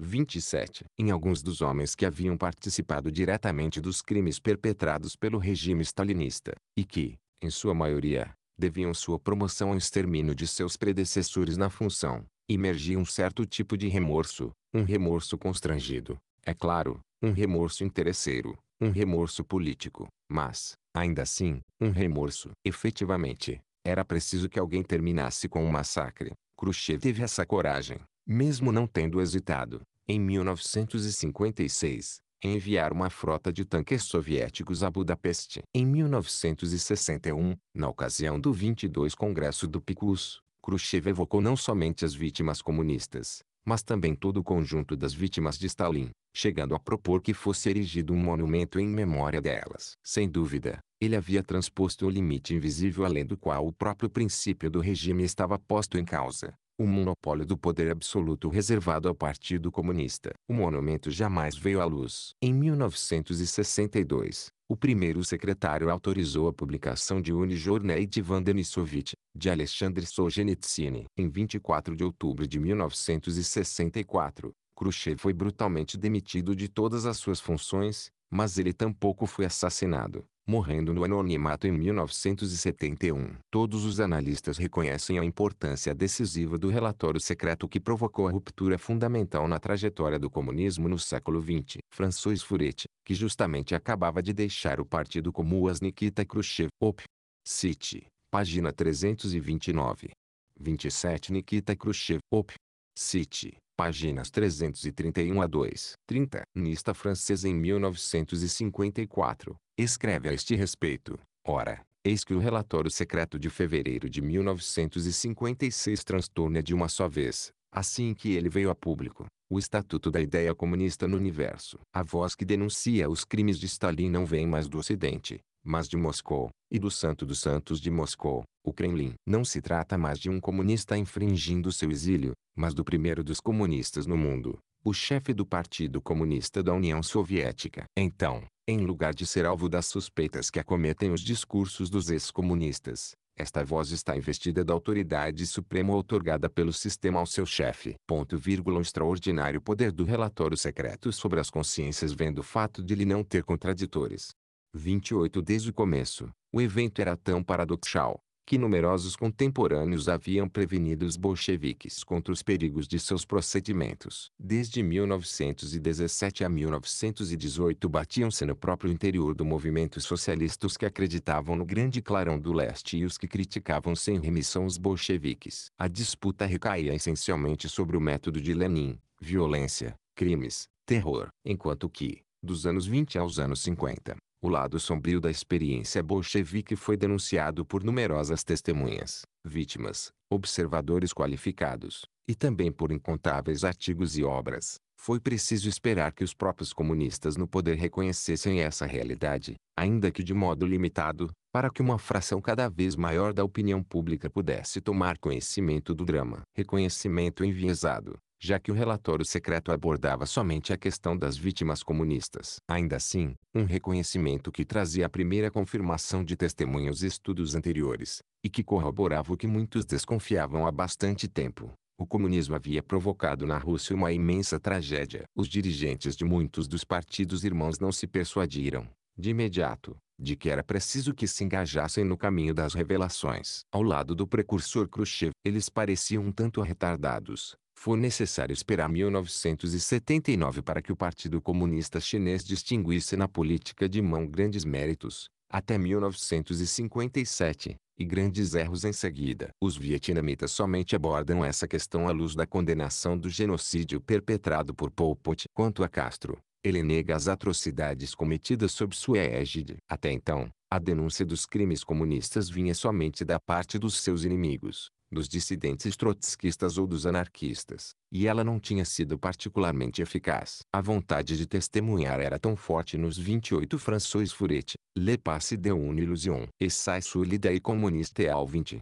siècle, Robert Laffont, Kalman Levy, 1995, página 513. 31. Sobreviventes dos massacres comunistas quanto nos sobreviventes dos massacres nazistas. Mas eles foram muito pouco, ou quase nada, escutados, em particular na França, onde a experiência concreta do sistema de campos de concentração soviéticos só afetou diretamente a grupos restritos, tais como os malgré-nous da Alsácia e Lorraine. 2. Na maior parte das vezes, os testemunhos, as erupções de memória, os trabalhos das comissões independentes criadas sob a iniciativa de algumas pessoas, assim como a Commission Internationale sur le Régime Concentrationnaire, de David Rosset, ou a Commission pour la Vérité sur les crimes de Staline, foram encobertos pelo tamanho da verba para propaganda comunista, acompanhado por um silêncio covarde ou indiferente. Esse silêncio, que sucede geralmente a algum momento de sensibilização provocado pela emergência de uma obra,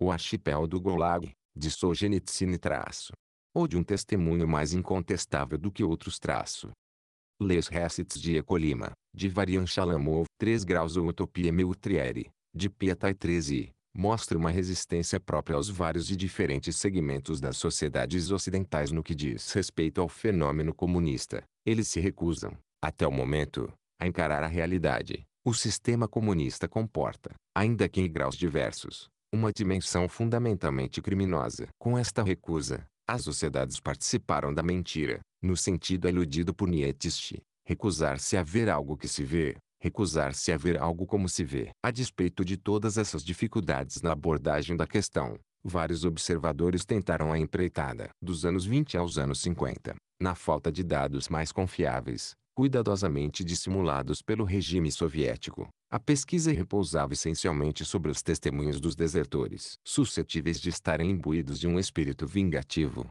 ou difamatório, ou ainda de serem manipulados por um poder anticomunista. Esses testemunhos, passíveis de contestação pelos historiadores, como todo testemunho, eram frequentemente desconsiderados pelos bajuladores do comunismo. O que se poderia pensar, em 1959, da descrição do Gulag feita por um desertor dos altos escalões da KGB, tal como ela fora recuperada no livro de Paul Barton.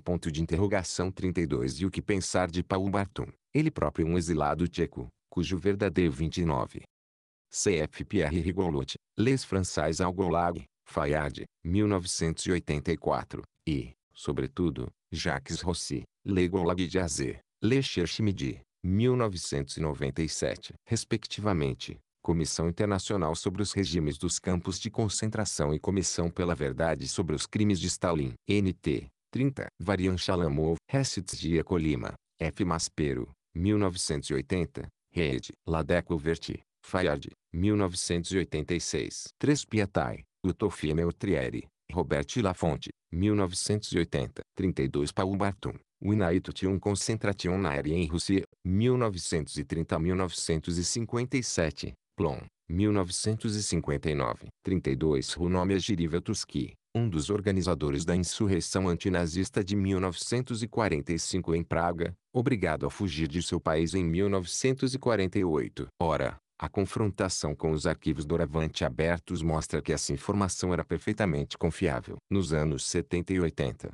a grande obra de Solzhenitsyn, O Archipel do Gulag, E depois o ciclo dos nós da Revolução Russa provocou um verdadeiro choque na opinião pública. Sem dúvida, um efeito produzido muito mais pela literatura, pelo cronista genial, do que por uma tomada de consciência geral do horrível sistema por ele descrito. Entretanto, Solzhenitsyn encontrou dificuldades em perfurar a crosta da mentira, chegando a ser comparado, em 1975, por um jornalista de um grande jornal francês, a Pierre Lavay, do Le Tidet, que acolhiam os nazistas como libertadores. Seu testemunho foi, todavia, decisivo para uma primeira tomada de consciência, assim como de Shalamov sobre a Colima, ou de Piatai sobre o Camboja. Mais recentemente, Vladimir Bukovsky, uma das principais figuras da dissidência soviética no período Brezhnev, ergueu um novo grito de protesto que reclamava, sob o título Jugement a Moscou, circunflexo, a instauração de um novo tribunal de Nuremberg para julgar as atividades criminosas do regime. Seu livro foi recebido no Ocidente com grande sucesso de crítica, mas não de público. Simultaneamente,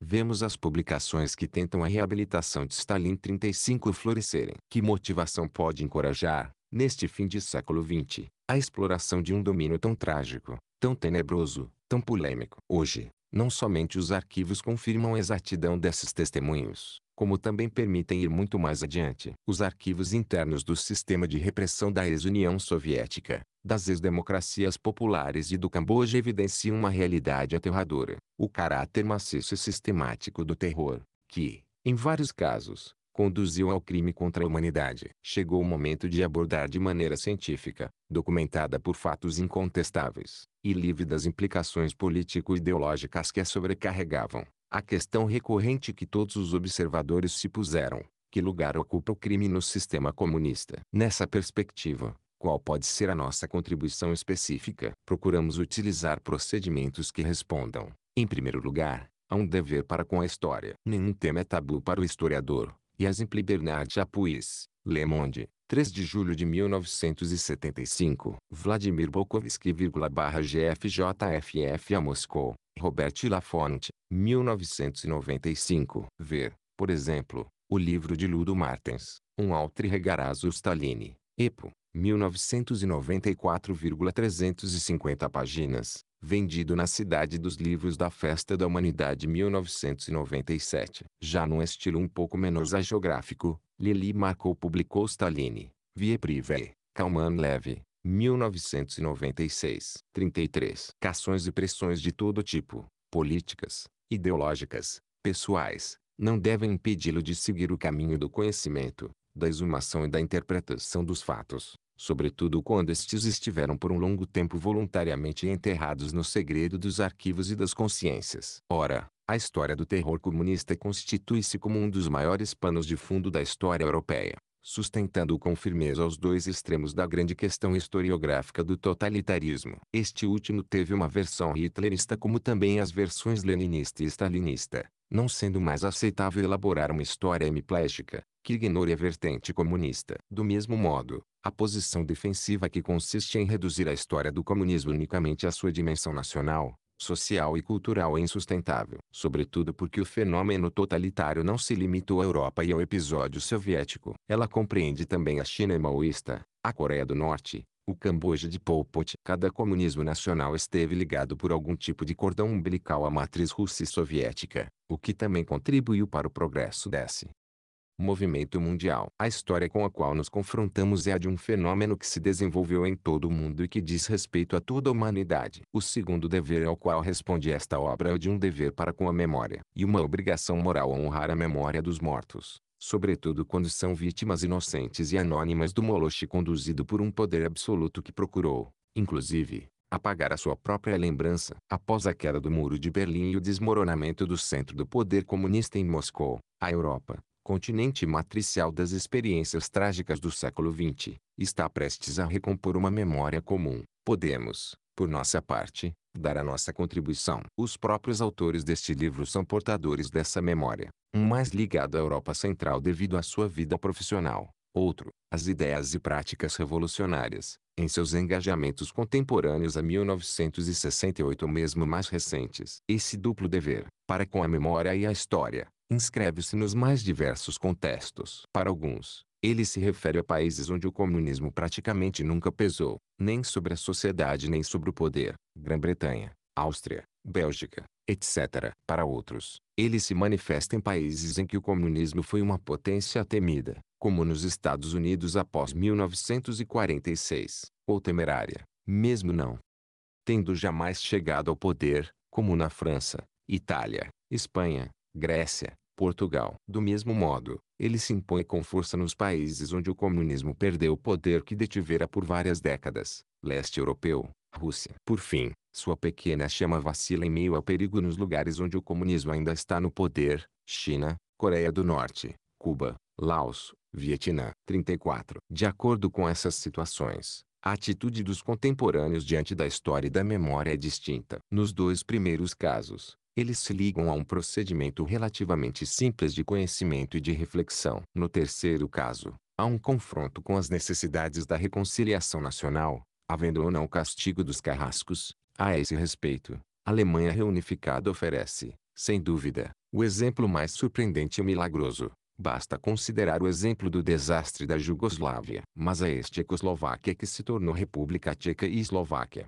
a Polônia e o Camboja se chocam do mesmo modo com os tormentos da memória e da história do comunismo. Um certo grau de amnésia, espontânea ou oficial, pode parecer indispensável à cura das feridas morais, psíquicas, afetivas, pessoais, coletivas, provocadas por meio século ou mais de comunismo. Nos lugares onde o comunismo continua no poder, os carrascos e seus herdeiros ou organizam uma denegação sistemática, como em Cuba ou na China, ou talvez até continuem a reivindicar o terror como modo de governo, como na Coreia do Norte. Esse dever para com a história e a memória tem, incontestavelmente, um alcance moral. Alguns poderiam nos censurar. Quem os autoriza a dizer o que é o bem e o que é o mal, segundo critérios que lhes são próprios, é exatamente esse o efeito pretendido pela Igreja Católica quando, com poucos dias de intervalo, o Papa Pio XI condenou, em duas encíclicas distintas, o nazismo, Mitbrennen der Sorge, de 14 de março de 1937,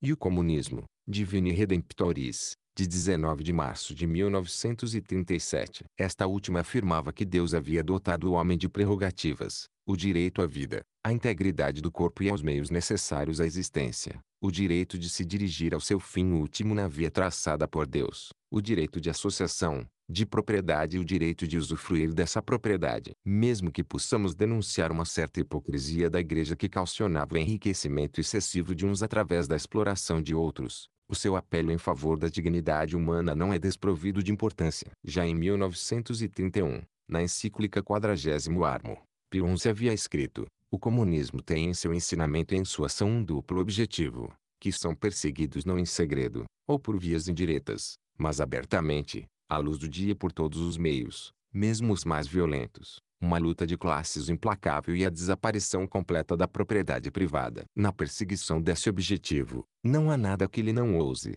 nada que ele respeite. Nos lugares onde tomou o poder, ele se mostra selvagem e desumano com tanta intensidade que temos dificuldades em crer, chegando mesmo a nos parecer inexplicável, como atestam os terríveis massacres e as ruínas por ele acumuladas nos imensos países da Europa Oriental e da Ásia. A advertência ganhava P35 no sentido por vir de uma instituição que havia, durante vários séculos e em nome da fé, justificado o massacre dos infiéis, desenvolvido a Inquisição, amordaçado a liberdade de pensamento e queria apoiar os regimes ditatoriais como os de Franco ou Salazar. Contudo, se a Igreja cumpria seu papel de censor moral, qual deve ser, ou melhor, qual pode ser o discurso do historiador diante do relato heróico dos partidários do comunismo, ou do relato patético de suas vítimas? Em suas Memórias de Além-Túmulo, François René de Chateaubriand escreve: quando, no silêncio da abjeção, não escutamos mais repercutir senão a corrente do escravo e a voz do delator. Quando tudo treme diante do tirano, e que é tão perigoso expormos-nos a seu favor quanto merecer sua desgraça, o historiador aparece, encarregado da vingança dos povos. A prosperidade de Nero é vã. Tácito já nasceu sob o império. 36. Longe de nós a ideia de nos instituirmos como defensores da enigmática vingança dos povos, a qual Chateaubriand já não mais crê no fim de sua vida, mas, em sua modéstia, o historiador torna-se, quase que contra sua própria vontade, o porta-voz daqueles que, por causa do terror, se viram na impossibilidade de dizer a verdade sobre a sua condição. Ele se faz presente para trabalhar com conhecimento. Sua primeira tarefa é estabelecer fatos e elementos de verdade que se tornarão conhecimento. Além disso, sua relação com a história do comunismo é particular. Ele é obrigado a ser o historiógrafo da mentira. Mesmo que a abertura dos arquivos lhe forneça materiais indispensáveis, ele deve se preservar de toda ingenuidade, já que um grande número de questões complexas se apresentam como objeto de controvérsias que não estão de modo algum isentas de segundas intenções. Todavia, este conhecimento histórico não se pode abster de um juízo que responda a alguns valores fundamentais: o respeito às regras da democracia representativa e, sobretudo, o respeito à vida e à dignidade humana. E através deste parâmetro que o historiador emite um juízo sobre os atores da história. Um motivo pessoal juntou-se às razões gerais para empreender esse trabalho sobre memória e sobre história. Alguns dos autores do livro nem sempre estiveram alheios à fascinação exercida pelo comunismo. Por vezes, eles foram participantes, dentro dos limites de cada um, do sistema comunista, seja em sua versão ortodoxa leninista-stalinista, seja em versões anexas e dissidentes, trotskista, maoísta. Se eles permanecem ligados à esquerda, e porque eles permanecem ligados à esquerda é preciso que eles reflitam sobre as razões desta cegueira. Essa reflexão também seguiu os caminhos do conhecido 36 François René de Chateaubriand, Mémoires d'Outre-Tombe, Paris, Gallimard, Edit 1/4, 1997. 36. Mento, balizados pela escolha dos respectivos temas de estudo, pelas publicações científicas próprias e pelas participações de cada um nas revistas La Nouvelle Alternative e Comunisme. O presente livro não é senão um momento dessa reflexão. Se seus autores a conduzem incansavelmente, é por terem a consciência de que não se pode deixar a uma extrema-direita cada vez mais presente o privilégio de dizer a verdade. É em nome dos valores democráticos, e não dos ideais nacional-fascistas, que se devem analisar e condenar os crimes do comunismo. Essa abordagem implica um trabalho comparativo, da China ao RSS, de Cuba ao Vietnã. Ora, não dispomos, até o momento, de uma qualidade homogênea na documentação. Em alguns casos, os arquivos estão abertos ou entreabertos, enquanto em outros, não. Isto não nos pareceu uma razão suficiente para adiar o trabalho. Sabemos o bastante, de fonte segura, para nos lançarmos num empreendimento que, embora não tenha nenhuma pretensão de ser exaustivo, quer ser pioneiro e deseja inaugurar um vasto campo para a pesquisa e a reflexão. Empreendemos, assim, uma primeira verificação de um número máximo de fatos, uma primeira aproximação que deverá instigar, com o tempo, muitos outros trabalhos. Mas é preciso começar, considerando apenas os fatos mais claros, mais incontestáveis, mais graves. Nosso trabalho contém muitas palavras e poucas imagens. Atingimos aqui um dos pontos sensíveis da ocultação dos crimes do comunismo, numa sociedade mundial supermediatizada, onde a imagem, fotografada ou televisionada, será em breve a única a merecer crédito da opinião pública. Dispomos tão somente de algumas e raras fotos de arquivos sobre o Gulag ou Laogai, nenhuma foto sobre a desculaquização ou sobre a fome do grande salto adiante. Os vencedores de Nuremberg puderam fotografar e filmar à vontade os milhares de cadáveres do campo de Bergen-Belsen, onde também foram encontradas fotos tiradas pelos próprios carrascos, como aquela de um alemão abatendo com um tiro de fuzil a queima-roupa uma mulher com seu filho nos braços. Nada igual ocorreu no mundo comunista, onde o terror era organizado no mais estrito segredo. Que o leitor não se contente apenas com os poucos documentos iconográficos reunidos aqui. Que ele consagre o tempo necessário para tomar conhecimento, página por página, do calvário sofrido por milhões de homens. Que ele faça o esforço de imaginação indispensável para compreender o que foi essa imensa tragédia que vai continuar a marcar a história mundial pelas décadas vindouras. Então, a ele será apresentada a questão capital, nome dado aos campos de concentração para trabalhos forcados na China e no Tibete. NT 37. Por quê? Porque Lenin, Trotsky, Stalin e os outros julgaram necessário exterminar todos aqueles que eram designados como inimigos. Porque eles se autorizaram a infringir o código não escrito que rege a vida da humanidade: não matarás. Tentamos responder a esta questão no fim deste livro.